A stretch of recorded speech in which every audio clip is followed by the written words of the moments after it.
మాట్లాడండి, కనెక్ట్ అయ్యారు సిస్టర్. నా ప్రశ్న ఏంటంటే, అన్యులు ఇది మామూలుగా పండగలు వస్తే ఏమైనా వండుకుంటారు కదండి, పూజలు చేసుకుంటారు కదా, అలా తీసుకొచ్చింది ఏదైనా పట్టుకొచ్చి, ఇది మేము దేవుడి దగ్గర పెట్టలేదు, మేము ఇదిగా చేసిందే పర్లేదు తీసుకోండి అంటున్నారు, తీసుకుంటున్నాము. అలా తీసుకోవచ్చా తీసుకోకూడదా అయ్యగారు అంటున్నాను. వారు చెప్పారనుకోమా, వారు చెప్పారు కదా మీకు, మేము అక్కడెక్కడే పెట్టలేదు, మేము ఇంట్లో కామన్ గా వండినటువంటి వీటిని సపరేట్ చేసి మీకు తీసుకొచ్చామన్నప్పుడు మీరు ప్రభునామంలో ప్రార్థన చేసి మీకు మనసుంటే ధైర్యంగా ఉంటే తీసుకోవచ్చు, తప్పలేదు. ఇక వాళ్ళు చెప్పారు మీకు, మేము ఎక్కడ పెట్టలేదు, మూలను పెట్టలేదు, మేము ప్రేమతో ఇస్తున్నాం, మేము ఇంట్లో వండినటువంటి వాటిని తీసుకొచ్చామన్నప్పుడు ప్రార్థన చేసుకోండి. మీకు అనుమానం లేదు, ధైర్యంగా ఉంది, మీ మనస్సాక్షి శుభ్రంగా ఉన్నారు, ప్రార్థన చేసుకొని తీసుకోవచ్చు. లేదు అనుమానంతో తింటారంటే, ఇంట్లో వండింది కూడా అనుమానంతో తినకూడదు, మీరు వండుకున్నది కూడా అనుమానంతో తినకూడదు, అందుకే అనుమానం రాదికండి. రోమపత్రిక 14 ఆఖరి వచనం చదవండి.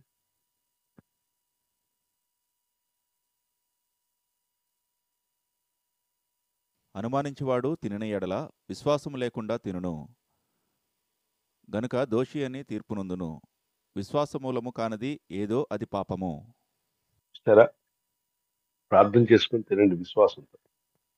అనుమానించేవాడు ఇంట్లో వండింది తింటున్నా కూడా అది అతనికి హాని కలుగుతుంది, కాబట్టి అవి అనుమానంతో తీసుకోకూడదు, విశ్వాసంతో. తర్వాత ఒకవేళ మీకు ఇంకా భయంకరమైన అనుమానం ఉంది అన్నప్పుడు మీరు, ఎంతో మంది నోరు జాపుతూ ఉంటారు చాలా మంది, వాళ్ళకి ఇచ్చేయచ్చు. వీళ్ళ ముందు మొహం ముందు మేము తినవండి అదండి ఇది అనొద్దు, వాళ్ళు బాధపరచొద్దు, గాయపరచొద్దు. వారు ప్రేమతో తీసుకొచ్చారు, మీరు అంగీకరించినప్పుడు వాటిని మీకు అనుమానం ఉంటే మీ చుట్టూ ఉన్న వారు ఎంతోమంది ఉంటారు, వారికి ఇచ్చేయండి. లేదు మీరు తినాలని మీకు ధైర్యంగా ఉంటే, వాళ్ళు కూడా చెప్పారు ఎక్కడ పెట్టలేదని, సంతోషంగా తీసుకోవచ్చు. God bless you. యేసు నామములో ప్రార్థన చేసుకుని చేయండి. మనం తినను ప్రభువారమే, తినకపోయినా ప్రభువారు, ఏది ఎంత మాత్రం మీకు హాని చేయదు. లూకాసు వార్త 10:19. అయితే నేరుగా అక్కడ ఆ బల్ల, వాటి బల్ల మీద పెట్టిన వాటిని తింటాను అంటే, ప్రభు బల్లలో తీసుకుంటున్నావు, ఆ వాటి బల్ల మీద ఉన్న కూడా నేను తీసుకుంటున్నావు అని చెప్పి వాక్యం ఉంది కనుక అది నేరుగా కావాలని ఎవరు ఆ పని చేయరు. కొంతమంది బోధకులు ఈ మధ్య మేము బలమైన వారం, మా మనసాక్షి చాలా జ్ఞానం ఉంది మాకు అని చెప్పి చేస్తున్నారు. అది తొందరపాటు, అది అవసరం లేదు, అవాయిడ్ చేయండి, అటువంటి వాటికి దూరంగా ఉండండి.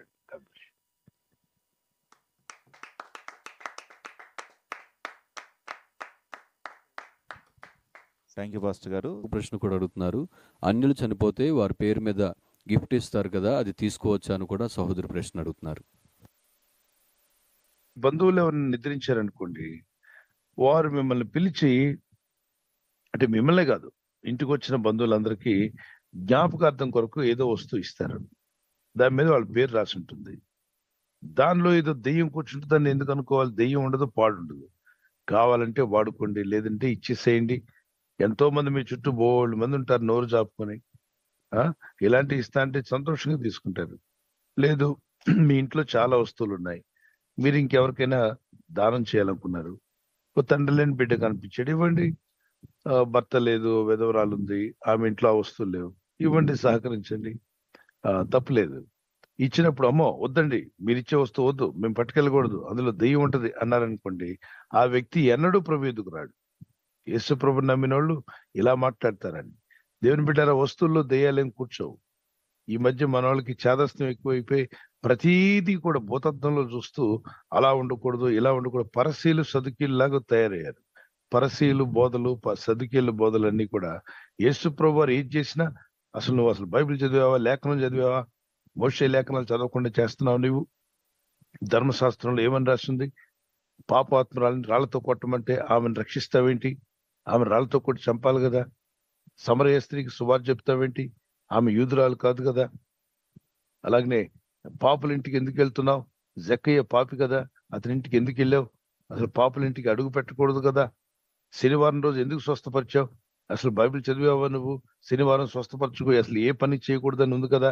ఇలాంటి శాస్త్రులు, పరిసయ్యులు అనేటువంటి ఒక వాక్య గ్రహింపు లేని ఒక సమాజం ఉంది. ఆ రోజే కాదు, ఈ రోజుల్లో కూడా ఉన్నారు వీళ్ళు. వీళ్ళకి ఏంటంటే, వీళ్ళకి నచ్చితే ఓకే, వీళ్ళకి నచ్చకపోతే ఈ వాక్యాలన్నీ చూపించి వాళ్ళ మీద కాకుల్లాగా పొడుస్తూ ఉంటారు. ఎవరో మెచ్యూర్ ఫంక్షన్ చేశారట, వాళ్ళు అప్పుడు ప్రభువులు నమ్ముకున్నారు, కొత్తగా వచ్చారు రక్షణలోకి. కుమార్తె మెచ్యూర్ అయిందని ప్రార్థన ప్రోగ్రాం పెట్టుకున్నారు, ప్రార్థన చేయించారు, బంధువులందరూ వచ్చారు, భోజనాలు పెడితే ఆయన ప్రసంగించడానికి వెళ్ళి అసలు మెచ్యూర్ ఫంక్షన్ ఎక్కడ ఉంది ఇక్కడ అని, బైబిల్ ఎక్కడ ఉంది చూపించండి అని చెప్పి గొడవ. ఎక్కడ? మీటింగ్ లో. బుద్ధుందా నీకు? వెళ్ళినోడు తినక సువార్త చెప్పొచ్చు కదా. బంధుమిత్రులందరినీ పిలుచుకున్నారు వారు. కుమార్తె యవనంలో అడుగు పెట్టినప్పుడు ఎలా ఉండాలో బుద్ధిని జ్ఞానమును బిడ్డకి చెప్పొచ్చు. సామెతల్లో అనేక వచనాలు ఉన్నాయి. జ్ఞానవంతురాలు అమ్మా వివేకం కలిగిన కుమార్తెగా ఉండాలి, బుద్ధి జ్ఞానం కలిగిన కుమార్తెగా నువ్వు ఎదగాలి, వయసునందు జ్ఞానమందు దేవుని దయందు మనుషుల దయందు ఎదిగే కుమార్తెగా ఉండాలి. పెద్దలందరూ లేచి ప్రార్థన చేద్దాం బిడ్డ కొరకు. మరి స్కూల్కి వెళ్తున్నా, కాలేజీకి వెళ్తున్నా, ఒక బుద్ధిమంతురాలుగా మంచి చదువులు చదువుకోవాలమ్మా అని చక్కని ఆలోచన చెప్పొచ్చు. ఆ వచ్చిన వాళ్ళందరికీ ఏమో యేసుక్రీస్తు గురించిన సువార్త చెప్పవచ్చు. ఆ ఇంటి వాళ్ళకి దేవుని మాటలు పలకవచ్చు. అవన్నీ మానేసి ఎక్కడుందో చూపించండి అనుకుంటూ వాదోపవాదాలు పెట్టి ఆ మీటింగ్ లో అందరూ గొడవలు పడి ఇతన్ని మీటింగ్ నుండి తరిమేసి అంత పని చేశాడు. బంధుమిత్రులు అన్నప్పుడు వాళ్ళకి రక్తసములు ప్రభు నమ్మనాలు ఉంటారుగా. అసలు సుమ్మాని మేము ప్రోగ్రాం పెట్టుకుంటే నువ్వేంటయ్యా వాదాలు పెడుతున్నావు ఇక్కడ, చెప్తే నీతి మాటలు చెప్పు, లేకపోతే బయలుదేరమని వాళ్ళ బంధువులు వచ్చి ఈయన తరివేశారు. ఇతరుల చేత తరమబడేంత పని నోటి మాట చేత కలిగింది కదా. అక్కడ బుద్ధి జ్ఞానంతో సువార్త చెప్పుకుంటే ఏమయ్యేది? ఆత్మలు రక్షించబడేవి, వాక్యాన్ని వినేవారు, రక్షించబడేవి, వాక్యాన్ని వినేవారు. ఆ బిడ్డకు బుద్ధి కలిగేది. అన్ని ఆచారాలను రక్షణలోకి వచ్చారు. వెంటనే అన్ని వదులుకోవడానికి వాళ్ళకి వీలు పడకపోవచ్చు, ఇంటి వాళ్ళందరూ మారి ఉండకపోవచ్చు. వాళ్ళు నెమ్మదిగా వస్తున్నారు, రానివ్వు, ఎదగనివ్వు, రక్షణలోకి రానివ్వు. వాళ్ళు ప్రార్థనే కదా పెట్టుకున్నారు. మాట చేత గాని క్రియ చేత గాని ప్రార్థనే కదా చేయమన్నాడు. దేవుని మహిమార్థమే చేయమన్నాడు కదా. షాప్ ఓపెనింగ్ అంటారు. షాప్ ఓపెనింగ్ అన్నప్పుడు ఏంటది? ప్రార్థన. ప్రార్థన చేయడానికి వెళ్ళావు. షాప్ ఓపెనింగ్ అని ఎక్కడుంది బైబిల్లో అంటావా? బుద్ధి లేని పనులు చేయకూడదు. ఇప్పుడు మళ్ళా ఈ ప్రశ్న, సిస్టర్ వాళ్ళు అడిగిన ప్రశ్న మళ్ళీ ఒకసారి రిపీట్ చేయండి. బ్రదర్ అడిగిన ప్రశ్న, మీకు ఎవరో వస్తువులు ఇచ్చారు, మీ ప్రేమతో ఇచ్చారు, వాళ్ళు గుర్తుపెట్టుకుంటారని ఇచ్చారు. అయితే ఆ వస్తువులు ఆ వ్యక్తాత్మ ఉంటుందని అనుకోవద్దు. మీరు బంధువులుగా వెళ్ళారు, వాళ్ళు రక్త సంబంధులు, మీరు వారు ఇచ్చారు. మీ ఇంట్లో వస్తువులు లేవండి, వాడుకోవడానికి ఎన్నో ఉంటాయి. చాలా మంది ఆ చిన్న చిన్న కప్పులు లాంటివి ఏవో వెండివో ఏవో ఇస్తారు, అక్కడ వాడరు, తీసుకొచ్చి సెల్ఫ్ లో పెట్టుకుంటారు. Yes or no? నిజమా కదా? అవునండి. సెల్ఫ్ లో ఎక్కడ పెట్టుకుంటది, వాటిని వాడడానికి ఏమి ఉండదు. ఏ చిన్న కప్పో చిన్న గిన్నె ఇస్తారు. మీ ఇంట్లో ఎన్నో ఇచ్చాడు దేవుడు, వాటిని మీరు ఉంచాలంటే ఉంచుకోండి, ఎవరికైనా దానం చేయాలంటే చేయొచ్చు, తప్పలేదు. ఇస్తున్న వ్యక్తిని దగ్గరే మాకొద్దు, మేము తీసుకెళ్ళకూడదు, అందులో అది వస్తుంది ఇది వస్తుంది అని వాళ్ళ హృదయాలు గాయపరచకండి. వాళ్ళ కోసం ప్రేయర్ చేయండి. మీ బంధువులు వాళ్ళు రక్షణలోకి రావాలి, వాళ్ళ కోసం ప్రేయర్ చేయండి. వాళ్ళు ప్రేమతో ఏదో ఇచ్చారు, తీసుకొని ప్రార్థన చేయండి. తర్వాత మీరు అది ఏం చేస్తారో మీ చేతిలోకి వచ్చాక మీ ఇష్టం. Okay, God bless you. Thank you pastor గారు. తర్వాత ప్రశ్న జ్యోతి గారి ఫ్యామిలీ కాకినాడ నుంచి అడుగుతున్నారండి. మా బంధువులు అన్యులు వాళ్ళు చనిపోయినప్పుడు వాళ్ళ ఇంటికి వెళ్ళి పని చేయవచ్చా, అలాగే వాళ్ళ ఆచార ప్రకారం అక్కడ పని చేయవచ్చా అని ప్రశ్న అడుగుతున్నారండి.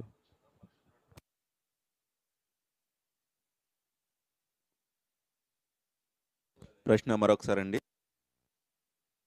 అటువంటి కార్యక్రమాలు జరుగుతున్నప్పుడు మీ బంధువులు అయి ఉండొచ్చు, కాబట్టి మీ బంధువులు కాబట్టి వెళ్ళి పలకరించి, వాళ్ళు దుఃఖంలో ఉంటారు, ఆ రోజు కాకుండా ముందు రోజు వెళ్ళండి. ముందు రోజు వెళ్ళి వారిని పలకరించి, వారికి చేయాల్సిన సేవలు ఏమంటూ చేసి ఏమైనా సహాయపడగలరా, వారిని ఓదార్చగలరా, మీకోసం ఇచ్చిన ప్రార్థన చేస్తాను, మరి నేను ప్రభునందు ఉన్నానని చెప్పి మాట్లాడి ఓదార్చి, మీ వలన అయిన సహాయం ఏదైనా చేయాలనుకుంటే ఆ రోజే చేసేయండి. లేదు ఆ రోజు ఫంక్షన్ పెట్టుకుని ఆ రోజు రండి అని అంటే, నేను ముందుగా వచ్చాను ఎందుకంటే మిమ్మల్ని పలకరించకుండా ఉండలేను, మీ మీద ఉన్న ప్రేమతో ఆ రోజు వేరే కార్యక్రమం ఉండవాలని నేను రాలేకపోతున్నాను, కానీ ముందుగా నేను అందుకే వచ్చానని చెప్పి మాట్లాడి 1 day బిఫోర్ వెళ్ళిపోవచ్చు.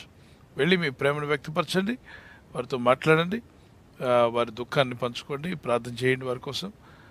తర్వాత మీరు చేయాల్సిన మరి ఏమైనా సాయం ఉంటే చేసి రావచ్చు. సో వాళ్ళు కూడా అభ్యంతరం పడరు, ఎందుకంటే మీరు ప్రేమ చూపారని వారికి అర్థమైపోతుంది. Praise the lord. God bless you. Rahil garu Vizag నుంచి ఈ విధంగా అడుగుతున్నారండి. క్రైస్తవులు అన్యుల కార్యక్రమాల్లో పాల్గొంటే షాప్మాన్ అంటున్నారు, ఇది ఎంతవరకు కరెక్ట్ అనేసి సహోదరు అడుగుతున్నారండి.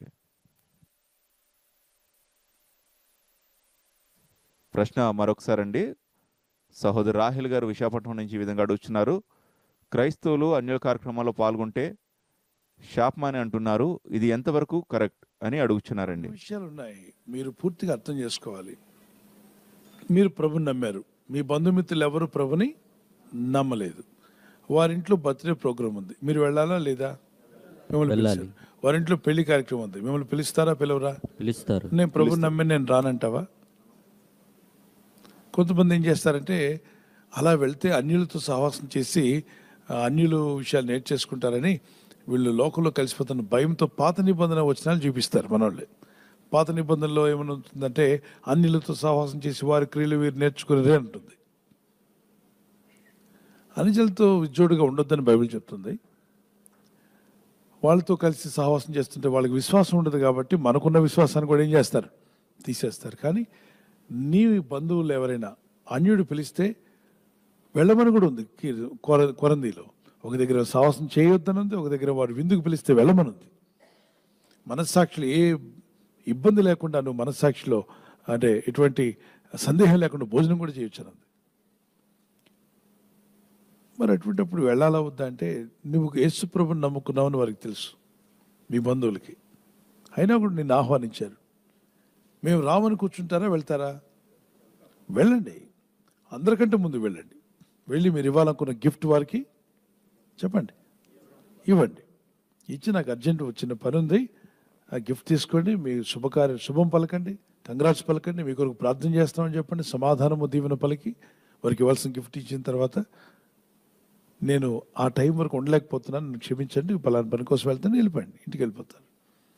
వాళ్ళంతా కూడుకొని వస్తారు. వచ్చినప్పుడు వాడు రాలేదా అంటుంటారు ఎవరు నీ గురించి. అప్పుడు ఇతనేమంటాడు, నీకన్నా బెటరే వాడు, నువ్వు వచ్చావు కానీ ఏమీ ఇచ్చేలాగా లేవు. వాళ్ళు ముందే వచ్చారు, ఇచ్చారు, ప్రభు ప్రేమ చూపించారు, ప్రార్థన కూడా చేసి వెళ్ళారు, వాళ్ళే బెటరు అని వాళ్ళు మనసులో అనుకుంటారు. లేదు మీ అందరికంటే ముందే వచ్చాడు, అన్నీ వచ్చేసి మాకు సాయం చేసి ప్రార్థన చేసి వెళ్ళారని చెప్పి. సో ఇక్కడ బంధం కట్ అయిపోలా, సహవాసాన్ని నిలబెట్టుకున్నావు.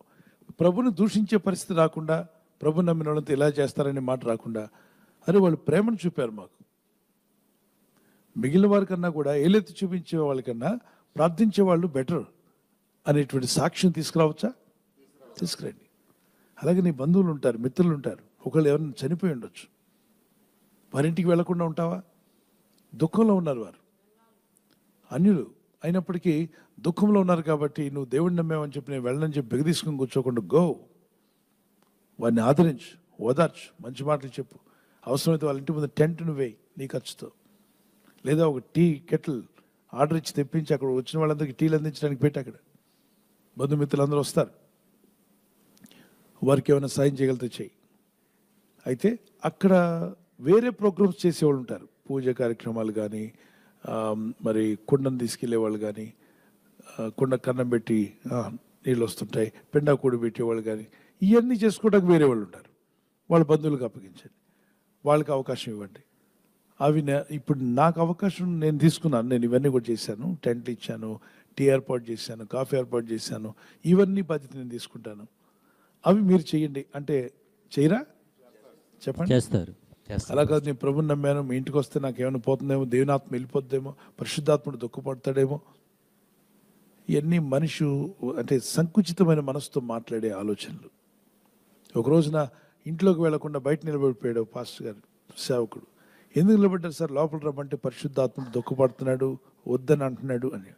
ఎందుకు సార్ మా ఇంట్లోకి వద్దని ఎందుకు అంటున్నాడు సార్ అని వీళ్ళు అడిగితే, జింక కొమ్ములు ఉంటాయి చూసారా మీరు, ఇంటి ముందు పెట్టేవాళ్ళు. జింక కొమ్ములు వీళ్ళ ఇంట్లో ఎప్పుడు లేవు, సేవకుల ఇంట్లో, ఆయన ఇళ్ళలో ఎప్పుడు చూడలేదు కాబట్టి, ఇది బాగా కొంచెం ధనవంతులు వీళ్ళు ఎప్పుడు ఉన్నవాళ్ళు కాబట్టి జింక కొమ్ములు పెట్టుకోగానే ఈయన ఏమనుకుంటే దెయ్యం అనుకున్నాడు. ఇది ఏది అంటే ఈయన వచ్చిన ఎదిగిన బ్యాక్గ్రౌండ్ ఎఫెక్ట్ అక్కడ వచ్చేసింది. దాన్ని ఆత్మీయత మీద పెట్టాడు. ఏమనంటే పరిశుద్ధాత్ముడు చెప్తున్నాడు, ఆ కొమ్ములు కలిగింది మీ ఇంట్లో ఉంది. ఏముందంటే కొమ్ములు కలిగింది ఉంది, అది తీసేదాకా నన్ను రావద్దు అంటున్నాడు ఇంట్లోకి. ఆత్మదేవుడు ఎంతో దుఃఖపడి ఏడుస్తున్నాడు, మీ ఇంటి చుట్టూ తిరుగుతున్నాడు కానీ ఇంట్లోకి రావట్లేదు, ఎందుకంటే కొమ్ములు కలిగింది అడ్డుతుందట. నేను చెప్తున్నాను, జింకను చేసింది ఎవరయ్యా? దేవుడు. ఆయనకి జింకను చూసి భయం వేసిందా? ఇది నీ యొక్క బ్యాక్గ్రౌండ్ ఎఫెక్ట్. ఇది నువ్వు ఎప్పుడు అలాంటివి చూడలేదు కాబట్టి ఆ బ్యాక్గ్రౌండ్ ఎఫెక్ట్ అంతా ఆత్మ మీద పెట్టేస్తున్నావు. వద్దొద్దు, గమనించు. అనేక రకాల ప్రజలు ఉంటారు. బేదలు ఉండొచ్చు, ధనవంతులు ఉండొచ్చు, ఆస్తిపరులు ఉండొచ్చు, సామాన్యులు ఉండొచ్చు, ఇతర మతాల వాళ్ళు ఉండొచ్చు. వాళ్ళకి శుభవార్తను ప్రకటించడానికి దేవుడు మనల్ని పెట్టాడు. సర్వలోకంలోకి వెళ్ళి సర్వసృష్టికి సువార్త ఇది మన బాధ్యత కాదా? సర్వసృష్టి ప్రభుని నమ్ముకున్న వాళ్ళు చెప్పండి, కాదు, నమ్మని వాళ్ళ దగ్గరికి కదా వెళ్ళమన్నాడు. కాబట్టి అన్ని జనులు అన్నప్పుడు అందరూ అన్ని జనులే, మన చుట్టూ ఉన్న వాళ్ళందరూ కూడా ప్రభు నమ్మని వాళ్ళు ఉంటారు. పలకరించవచ్చు, ప్రభు యొక్క ప్రేమను వ్యక్తపరచవచ్చు పలు విధాలుగా. అయితే మీకున్న రక్షణ పోగొట్టుకోకుండా చూసుకోండి, రక్షణను కాపాడుకోండి. మీరు అపవిత్రులు కాకుండా చూసుకోండి. వాళ్ళతో సహవాసం చేసి వారి క్రియలు నేర్చుకోకుండా ఆత్మదేవుడు మీకు సాయం చేయను గాక. కొత్తగా రక్షించబడిన వాళ్ళు వీక్గా ఉంటారు కాబట్టి కొంచెం స్ట్రాంగ్ అయ్యేంత వరకు కొద్ది రోజులు వాక్యము, ప్రార్థన, పరిశుద్ధుల సహవాసం ఎదగండి. ఆ తర్వాత మీరు ఎలా మాట్లాడాలో, ఎలా మీ రక్షణ నిలబెట్టుకోవాలో, ఏ విధంగా అన్ని జనులతో వెళ్ళినప్పుడు వాళ్ళ అపవిత్రత అంటకుండా ఎలా ఉండాలో మీకు జ్ఞానం ఇచ్చేస్తాడు దేవుడు. ఎదిగిన వాడికి ఎదగిన వాడికి తేడా ఉందా? ఉంది పాస్టర్, ఎటు చెప్పాలి? ఉంది. కాబట్టి మీరు ఆత్మీయంగా ఎదగండి. అనేకుల మధ్యలోకి మీరు వెళ్తారు, సహవాసం మరి ప్రార్థన చేసుకుని రావచ్చు. ఇప్పుడు స్కూల్కి వెళ్ళినప్పుడు అందరూ క్రైస్తవ పిల్లలే ఉన్నారా? అయితే స్కూల్ మనిపించేద్దాం బాబుని. కాదు, కాలేజీకి వెళ్తే అందరూ ప్రభు నమ్మిన బిడ్డలే ఉన్నారా? లేరు. అయితే కాలేజ్ మనిపించేద్దామా? వద్దు. వద్దన్నది పంపించేస్తావు, నాకు తెలుసు. డిగ్రీలు కావాలి, చదువు కావాలి. ఉద్యోగులు అందరూ ప్రభు నమ్మిన వాళ్ళు చేస్తున్నారా? చెప్పండి. లేదండి, అందరూ చేస్తున్నారు. లేదు. మనం ఆటో ఎక్కినప్పుడు ఆటో డ్రైవర్ ప్రభు నమ్మేటా? లేదు. అయితే బస్సు ఆపినప్పుడు బస్ డ్రైవర్ దగ్గరికి వెళ్ళి, బాబు నువ్వు బ్యాప్టిజం తీసుకున్నావంటే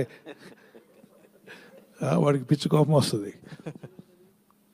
అందుకే ఈ లోకంలో ఉన్నప్పుడు మనం ప్రజలందరి మధ్యలో ఉంటున్నాం. ప్రభు అంటాడు మొదటి కొరింథీ పత్రిక 5వ అధ్యాయం 10, 11, 12 వచనాల్లో, ఈ లోకంలో మీరు జీవిస్తున్నప్పుడు అన్ని జనుల మధ్యలో, రకరకాల ప్రజల మధ్యలో, రకరకాల పాపాలు చేసే మనుషుల మధ్యలో ఉంటారు. అది అభ్యంతరం లేదు.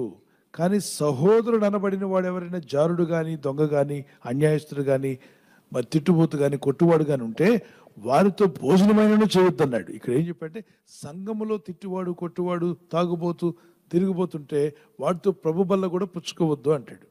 కానీ అన్నిల మధ్యలో అన్ని రకాల ప్రజలు ఉంటారు. మీరు పనులకు వెళ్తారు, ఉద్యోగాలకు వెళ్తారు, చదువుకు వెళ్తారు, వెళ్ళండి. వాళ్ళ మధ్యలో కూడా ఉండకూడదంటే ఈ లోకమునే విడిచిపోవలసి వచ్చును కదా. చదవండి వచ్చినాన్ని 5:10. అన్ని జనులు మన చుట్టూ ఉన్నప్పుడు, ప్రభు నమ్మన వాళ్ళు ఉన్నప్పుడు, ఉద్యోగాల్లో, వ్యాపారంలో, చదువులో, స్కూల్లో ఎలా అన్నదానికి ప్రశ్నకి జవాబు ఇదే. అయితే ఈ లోకపు జారులతోనంటే, లోకంలో జారులు ఉంటారు, లోబులతోనైనా లోభత్వం కలిగిన మనుషులు ఉన్నారు, దోచుకునే వారితోనైనా దోచుకునేవారు లేరా? ఉన్నారు. తర్వాత విగ్రహారాధకులతోనైనను ఏ మాత్రమును సాంగత్యము చేయవద్దని కాదు. అంటే ఏంటి? వాళ్ళతో సాంగత్యం చేయొచ్చనా? చేయొద్దనా? చేయొద్దని కాదు అన్నాడు. అంటే ఏంటి అర్థం? చేయొచ్చు అంటే సహవాసం చేసి వారి క్రియలు నేర్చుకోమంటలా. ఇప్పుడు ఆటోలో వెళ్తున్నాం, షేర్ ఆటో విన్నారా? అవును. ప్రభు నమ్మని వాళ్ళంతా దిగిపోండి అన్నాడు అనుకోండి, ఆటో వాడు ఊరుకుంటాడా? నువ్వే షేర్ ఆటో ఎక్కావు, నీ ప్రయాణం వరకు నువ్వు వెళ్ళు తిన్నగా, నీ మనసులో నువ్వు ప్రార్థన చేసుకో. అవకాశం దొరికితే సువార్త చెప్పు. ఏంటి బాబు ఇంత ప్రశాంతంగా ఉన్నారంటే రహస్యం ఉందండి. ఏంటి ఆ రహస్యం అంటే, ఒక ఆయన పెద్ద ఆయన నాకు ఇచ్చాడండి, సమాధానం చెప్పాడు. ఒకప్పుడు నీలాగే నీకంటే అశాంతిగా ఉండేవాడిని, ఇప్పుడు నాకు శాంతిగా సమాధానం ఉంటున్నాడు. ఎవరు బాబు ఆ పెద్ద అయినా? ఎవరా డాక్టరు? JESUS. వెంటనే చెప్పనక్కర్లా, కాసేపు ఆగాకి చెప్పండి. మీకు ఆయన ఏం చేశాడో అన్నీ మీ సాక్ష్యం చెప్పిన తర్వాత ఆ క్యూరియాసిటీ పెరిగిపోద్ది వాళ్ళకి. ఏమని చెప్పండి ఎవరెవరైనా పెద్ద చెప్తానండి, కాసేపు ఆగమని చెప్పండి. సో ఇక్కడ లోకంలో ఉన్నప్పుడు వీళ్ళందరూ ఉంటారు. వాళ్ళతో మనం పనులకి వెళ్ళాల్సి ఉంటుంది, స్కూల్కి వెళ్ళాల్సి ఉంటుంది, కాలేజీకి వెళ్ళాల్సి ఉంటుంది, ఉద్యోగం చేయాల్సి ఉంటుంది. అలా లేకపోతే మనం ఈ లోకాన్నే వదిలిపోవాల్సి వచ్చింది కదా. వచనం కంప్లీట్ చేద్దాం, చూడండి 10వ వచనం. అయితే ఈ లోకపు జారులతోనైనా, లోబులతోనైనా, దోచుకున్న వారితోనైనా, విగ్రహార్థికులతోనైనా ఏమాత్రం సాంగత్యం చేయవద్దని కాదు. అలాగైతే మీరు ఈ లోకంలో నుండి వెళ్ళవలసి వచ్చును కదా, లోకం నుండి వెళ్ళిపోవాల్సి వస్తుంది కదా. ఇప్పుడైతే సహోదరుడు అనబడిన వాడెవడను జారుడు గాని, లోబి గాని, విగ్రహారాధికుడు గాని, తిట్టుబోతు గాని, త్రాగుబోతు గాని, దోచుకున్నవాడు గాని అయ్యున్నేడలా అట్టి వానితో సాంగత్యము చేయకూడదు, భుజింపనకూడదు అని రాయబడింది. ఇప్పుడు ఏంటి? సహోదరుడు అనబడిన వాడు ఇలాంటి పనులు చేస్తుంటే వానితో సహవాసము చేయొద్దు. సహోదరుడు ఎవరు? యేసుప్రభు నమ్మిన వాళ్ళందరూ మనకి ఏమవుతారు? సహోదరులు కదా. దేవుణ్ణి నమ్ముకొని కూడా మూర్ఖంగా ఉన్నారనుకోండి, మారు మనసు వదిలిపెట్టి భక్తిని విడిచిపెట్టి, మీరు చూడలేదా అక్కడక్కడ క్రైస్తవ పేర్లు ఉన్నటువంటి వాళ్ళు మూర్ఖంగా జీవించే వాళ్ళు కనబడలేదా? నేను సెంట్రల్ జైలుకి వెళ్ళి సువార్త చెప్పడానికి వెళ్తే కొంతమంది పేర్లు అడిగితే ఒక ఆయన పేరు ఏలియా అన్నాడు. అరే నువ్వు సెంట్రల్ జైలుకి ఎందుకు వచ్చావు ఏలియా అని అన్నాడు. సార్ నేను ఒక హత్యా కేసులో పట్టుబడ్డాను సార్. నీ పేరు ఏలియా అంటే, సార్ సమేలు కూడా ఉన్నాడు సార్ అని చెప్పాడు. జాను ఉన్నాడు సార్ అని చెప్పాడు. జాను, సమేలు, ఏలియా ఎందుకు వచ్చారు మీరు ఇందులోకి? చెడు స్నేహం. చెప్పండి, చెడు స్నేహం. దేవునితో నడవక, దేవునితో సహవాసం చేయక, వాళ్ళు దేవుని పిల్లలని పిలువబడుతూ కూడా వాళ్ళు నేరాలు చేసి, నేరాలు చిక్కబడి, కొట్టబడి జైలు పాలయ్యారు. దేవుని నామానికి అవమానం. కాబట్టి అలాంటి వారు సంఘంలో ఉన్నట్లయితే అలాంటి వారిని హెచ్చరించి సరిచేయండి. కానీ వారితో కూర్చొని ప్రభు బలి పర్లేదు బ్రదర్, మీరు తిరుగుతున్నారా? పర్లేదు బ్రదర్, మీరు నేను బల్ల తీసుకుందాం బ్రదర్ అన్నట్లయితే ఆ వ్యక్తి యొక్క ప్రభావం మరొక వ్యక్తి మీద పడి వాడు కూడా ఏమైపోతాడు? అన్న తాగుతూ చేస్తున్నాడు, నేను కూడా తాగి చేస్తాను అంటాడు. ఈ అన్న తిరుగుతూ చేస్తాడు, నేను కూడా తిరుగుతానంటాడు. వెనకొచ్చే జనరేషన్ అందరిని పాడు చేసిన వాళ్ళు అవుతారు. కాబట్టి సంఘంలో అలాంటి వాళ్ళు కనబడితే వాళ్ళకు దూరంగా ఉండు, నీ ఆత్మీయతను కాపాడుకో. లోకంలో అలాంటి వాళ్ళే మొత్తం నిండిపోయింది లోకం. మరి పని మానొద్దు, ఉద్యోగం మానొద్దు, చదువు మానొద్దు, నీ ఆత్మీయతను కాపాడుకుంటూ వెళ్ళి వచ్చేసేయండి. God bless you. ప్రభు మిమ్మల్ని దీవించుగాక. అన్యులు గృహప్రవేశం చేసిన తర్వాత తమ బంధువుతో సుపాల్ గారి ఫ్యామిలీ ఈ విధంగా ప్రశ్న అడుగుతున్నారు పాస్టర్ గారు. అన్యులు గృహప్రవేశం చేసిన తర్వాత తమ బంధువుల్లో కొన్ని రాత్రులు గృహంలో నిద్ర చేయాలి అని అంటున్నారు పాస్టర్ గారు. ఇది క్రైస్తవులు కూడా ఈ మధ్య గృహం ప్రవేశం చేసిన తర్వాత 3 రాత్రులు లేదా 5 రాత్రులు ఆ గృహంలో నిద్ర చేయాలి అని అంటున్నారు. ఇది ఎంతవరకు వాక్యానుసారము అనేది ఈ విధంగా ప్రశ్న అడుగుతున్నారు పాస్టర్ గారు. ఇది ఏంటంటే పెద్దలు ఒక ఆచారంగా పెట్టుకున్నారు. ఎందుకని కొత్త ఇల్లు ఓపెన్ చేశారు. ఓపెన్ చేసి వచ్చేస్తే వాళ్ళు అక్కడ వాళ్ళు బంధువులు ఉంటారు కదా, కొత్తగా ఇంట్లోకి వెళ్ళి ఉంటారు. భయాలతో ఉండొచ్చేమో, కొన్నిసార్లు భయపడతారేమోనని. ఆ భయం లేకుండా ఉండడానికి వాళ్ళు క్లోజ్ రిలేటివ్స్ ఎవరైతే ఉన్నారో, క్లోజ్ రిలేటివ్స్ అంటే అక్క, చెల్లి, ఆ ఇంటి వాళ్ళు ఉంటారు కదా, అన్నదమ్ములు, వాళ్ళు ఒక కుటుంబంగా పెరిగారు. ఒక తల్లి బిడ్డగా, తండ్రి బిడ్డలుగా పెరిగారు. ఒకే ఇంట్లో పుట్టి పెరిగిన అన్నదమ్ములు, అక్క చెల్లెలు ఉంటారు. వాళ్ళు ఎదిగి వచ్చిన తర్వాత వారు పెద్దవారయ్యారు. వివాహాలు అయిపోయాయి. మళ్ళీ వాళ్ళని కలపడానికి ఒక దగ్గర, మళ్ళీ అదే ఫ్యామిలీ అట్మాస్ఫియర్ లో తీసుకురావడానికి అదే కుటుంబస్తులు కొత్త ఇల్లు కొనుక్కున్నప్పుడు కుటుంబం అంతా కూడా కలిసి ఆ ఇంట్లో ఉండి 1 రోజు 2 రోజులు ఉండి మాట్లాడుకుని పడుకోవడం అంటే వీళ్ళు వెళ్ళిపోకుండా డే టైం అనకూడదు, కానీ 2 రాత్రులు ఉండాలి, 3 రాత్రులు ఉండాలి. అంటే ఏంటి, ఒక రాత్రి ఉంటే పగలు కూడా ఉందిగా, రాత్రి ఉంటే పగలు ఉంటారు. మార్నింగ్ లేసి ఎక్కడికి వెళ్తే బ్రేక్ఫాస్ట్ చేసుకుని తిని మాట్లాడుకుని ఒక కుటుంబంలో ఒక ఫెలోషిప్ ఏర్పడే విధంగా ఏర్పాటు చేశారు. అందులో ఏమి తప్పు పట్టొద్దు, పడుకోండి. లేదు 3 రోజులు డే అండ్ నైట్ పడుకోవాలంటే మాత్రం తప్పే. ఆ ఇంట్లోకి వెళ్ళి 3 రాత్రులు పడుకోవాలంటే పగలు కూడా వస్తుంది. 3 రాత్రులు అంటే 72 అవర్స్. 72 అవర్స్ గురకబెట్టి నిద్రపోమంటే ఎవడు పడతాడు? అది కాదు దాని అర్థం. That's not the meaning. ఆ మీనింగ్ ఏంటంటే వీళ్ళంతా ఒకప్పుడు ఒక కుటుంబస్తులే, ఒక తల్లి బిడ్డలు. వాళ్ళు ఎదిగారు, పెద్దోళ్ళు అయ్యారు, పెళ్లిళ్ళు అయిపోయాయి. ఇప్పుడు వాళ్ళు ఒక ఇల్లు కొనుక్కున్నారు, అందరూ కలిసి ఉంటారు. అలాగే అక్క చెల్లెలే స్టవ్ వెలిగించమని చెప్పి అంటారు ఆడపడుచుల్ని. అంటే వాళ్ళకు కూడా ప్రాముఖ్యతని ఇస్తున్నాము. Just it's get together and fellowship, values, ఒకరికొకరు విలువలు ఇచ్చుకోవడం, గుర్తు చేసుకోవడం, అంతవరకు. దీన్ని గొడవలుగా మరొక విధంగా దాన్ని ఎంచుకోవద్దు. అందులో 3 రాత్రులు ఎందుకు ఉండాలి, 2 రాత్రులు ఎందుకు ఉండాలి, అలాంటివి ఏమి లేవు అసలు. అలాంటి మూఢనమ్మకాలు మనం పాటించాల్సిన అవసరం లేదు అని చెప్పి, మరి ఇల్లు కట్టుకున్నప్పుడు బంధుమిత్రులను పిలవకుండా ఉంటారా? పిలుస్తారు. పిలిచినప్పుడు అది చిన్న ఇల్లు అనుకోండి, ఆచారం. ఈ ఆచారం ప్రకారం లేదు 3 రాత్రులు మేము ఇక్కడే ఉంటాం, ఈడికే ఉండడానికి లేదు. మీరంతా వచ్చి ఉంటే ఎక్కడ ఉంటాడు? చిన్న గది, 2 గదులు, వీళ్ళకి 4 పిల్లలు, వీళ్ళు ఉండడానికే స్థలం లేదు. శుభం చెప్పి వాళ్ళకి ఇవ్వాల్సిన గిఫ్ట్లు ఇచ్చి బయలుదేరండి. లేదు ఉండమని వాళ్ళు రిక్వెస్ట్ చేస్తే ఉండండి ఒకళ్ళు ఇద్దరు. లేదు ఈయనకి 6 అక్క చెల్లెలు ఉన్నారనుకోమా, ఈయనకి పెళ్లి అయింది, చిన్న ఇల్లు కట్టుకున్నాడు, నాన్న పెద్ద ఏం సంపాదించలేదు, చిన్న 2 గదులు, 6 అక్క చెల్లెలు వచ్చి ఉంటా అన్నారు. మనోడికి గుడి దడ పట్టుకుంది. ఆయన భార్య అంటుంది, ఏంటిది 2 గదులు, మీరు నేను ఉండడానికి వీలు పడదు, 6 అక్క చెల్లెలు వచ్చి ఉంటే ఎలా ఉంటుంది? 3 రోజులు రాత్రింపగళ్ళు, అసలే అప్పుల్లో ఉంటాడు, ఇల్లు కట్టి చూడు పెళ్లి చేసి చూడని. పేదవాళ్ళకి ఎన్ని చాలా భారం, అంటే భేద స్థితి నుండి వచ్చిన వాళ్ళు ఎక్కువ మంది, చాలా ఇబ్బందిగా ఉంటుంది. 6 రోజులు వీళ్ళందరినీ పోషించాలంటే మళ్ళీ స్పెషల్ ఫుడ్ పెట్టాలి, వాళ్ళకి బాధగా ఉండొచ్చు. అర్థం చేసుకోండి, మంచిగా వాళ్ళని పలకరించి, చిన్న గదులే కాబట్టి అడ్జస్ట్ కాలేదు కనుక ఎవరో ఒకళ్ళు ఉంటాం, వాళ్ళు రిక్వెస్ట్ చేస్తే ప్రార్థన చేసి వెళ్ళండి. లేదు ఇలా ఉంది కదా ఆచారం, 3 రాత్రులు మేము ఉండాల్సిందే, రండిరా బాబు పాప అందరు పోండి, మామయ్య గారి ఇంట్లో పడుకుందాం అన్న. మామయ్య గారికే గది లేదు అక్కడ, మరి చిన్న గదులు. సో దాన్ని బట్టి ఒక రూడ్ గా ఆలోచించకండి. ఫెలోషిప్, ప్రేమతో ఏదైనా గెట్ టుగెదర్, వాళ్ళ ఆహ్వానం ఉండాలి, మీరు కూడా వెళ్ళాలి, ప్రేమగా ఉండాలి. Okay, God bless you. ఏదైనా కలిసి కూర్చొని ప్రార్థన చేయండి, ప్రార్థించండి, బైబిల్ చదవండి, కలిసి భోజనం చేయండి, కలిసి మాట్లాడుకోండి, ఒకరి పట్ల ఒకరు మనసు కలిగి ఉండండి, ఒకరినొకరు ఎంకరేజ్ చేసుకోండి, దేవుని ప్రేమతో ముందుకు సాగండి. God bless you. చెప్తున్నారండి ఈ విధంగా జాతరలో చిన్నపిల్లలకు సంబంధించిన వస్తువులు కొనుక్కోవచ్చా అని ప్రశ్న అడుగుతున్నారండి.